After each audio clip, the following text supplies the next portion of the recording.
Hey everyone and welcome. Today we're going to open up the doctor's bag and look at something that might just be more powerful than any pill out there: exercise and nutrition. We're going straight to the source for this one, a gold standard medical textbook, to really understand how the clinical world sees movement and food now.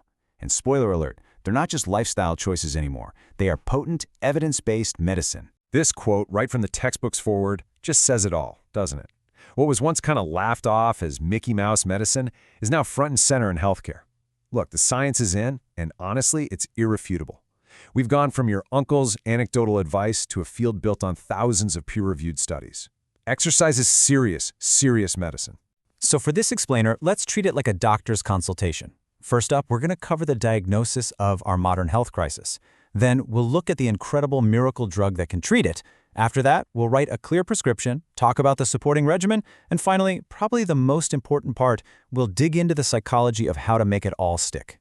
Okay, so first things first, before you can treat anything, you need a clear diagnosis, right? And the diagnosis for our global society is, well, it's pretty stark. We are smack in the middle of a physical inactivity pandemic. And that's not just a buzzword, it's a clinical problem on a massive scale that demands a real medical-grade solution.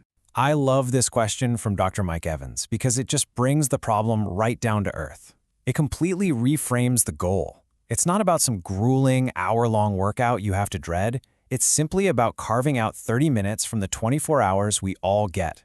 When you think about it that way, finding time for your health, it seems not just possible, but kind of non-negotiable. So what's the actual cost of all this inactivity? Well, it's this number, 13.4 million. And what that represents is the number of healthy life years lost all around the world in just one single year.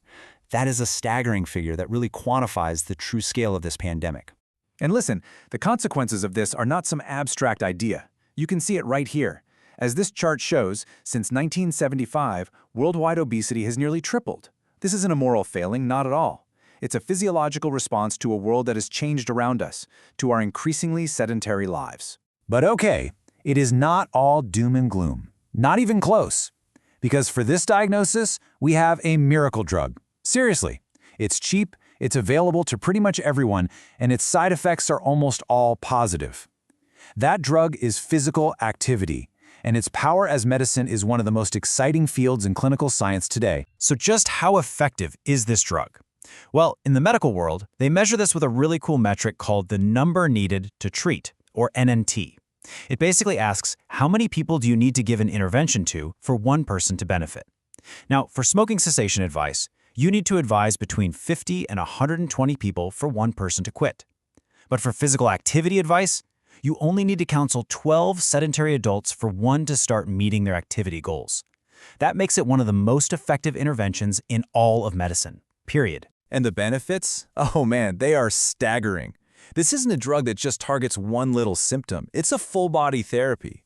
Regular activity can cut your risk of type 2 diabetes by over 40%. It lowers blood pressure just as well as many medications. It actually reduces pain in arthritic joints and even helps delay the onset of dementia. It's like a true polypill for your entire system. Okay, so if exercise is the drug, what's the right dose? It's time to move to the prescription pad. The great news is that clinicians now have really clear evidence-based ways to prescribe physical activity, just like they would for any other treatment. This is the 5 A's framework. It's a simple and super structured way for clinicians to guide patients. They assess current activity levels, advise on the benefits, agree on a realistic plan together, assist in overcoming any barriers, and then arrange for a follow-up. See how that turns a vague, you should exercise more, into a real, actionable, and collaborative plan? It's a game changer. But how do you know if you're working hard enough? Do you need a fancy gadget? Nope, you just need your own voice. This is the talk test, and it's a brilliant, no-equipment-needed tool. If you can sing while you're doing it, the activity is light. If you can hold a conversation, it's moderate. And if you're too breathless to chat, you've hit vigorous intensity. It's such a simple way to self-monitor your dosage. So what's the target dose we're shooting for? The World Health Organization is pretty clear on this. They recommend a minimum of 150 minutes of that moderate intensity activity, think a brisk walk where you can still talk, or 75 minutes of vigorous activity per week. And on top of that, add in muscle strengthening activities at least 2 days a week. That's the baseline prescription for better health. Of course, no medicine works in a vacuum, right? To get the full, amazing benefit of the exercise prescription, you need a supporting regimen. You got to give your body the right fuel. So let's see what the clinical evidence has to say about nutrition.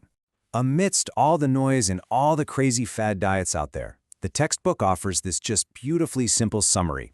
The foundation of a healthy diet isn't complicated.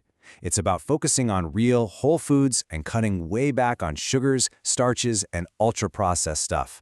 This simple principle is honestly more powerful than any complex diet plan you'll ever find. Now, when we look at specific trials that compare popular diet types, a really interesting pattern starts to emerge. Systematic reviews of major studies show that when you put them head-to-head, low-carbohydrate diets tend to produce better results for key health markers, like weight loss, that good HDL cholesterol, and blood pressure when compared to low-fat diets. And what about all those vitamin supplements and powders? Here's a line from the source material that I just love. For most people who are eating a balanced diet of real food, vitamin and mineral supplements, they don't really offer any extra advantage. Your body gets what it needs from the food, and the rest, well, it just makes for expensive urine. Okay, now for what is arguably the hardest part. Knowing the prescription is one thing. Actually filling it, day in and day out, is a whole other ballgame. The biggest challenge in medicine often isn't finding the cure, it's getting people to stick with it. So how do clinicians help people make these changes for life? The answer is in psychology. A key technique here is called motivational interviewing. And it is a profound shift away from the old-school model of a doctor just telling a patient what to do. Instead, it's a collaborative conversation. The whole goal is to help the person discover their own reasons for wanting to change, which strengthens their internal motivation and commitment. The trick is to listen for what clinicians call change talk. Check out this example from the textbook. The patient isn't being ordered to run. They're voicing a possibility all by themselves. A skilled clinician will hear that little spark, I might try that in the future, and help the patient build on that idea until in the future starts to sound a lot more like maybe next week. So ultimately, when you boil it all down, the most powerful pharmacy you have access to isn't behind a counter. The most effective, wide-spectrum, and preventative medicine we have is built right into our biology. And it's unlocked by how we choose to move our bodies and what we choose to eat. So as we finish our little consultation, the final question is really for you. Now that you know the diagnosis, you understand the power of the medicine, and you have the dosage guidelines, what prescription are you going to write for yourself, starting today?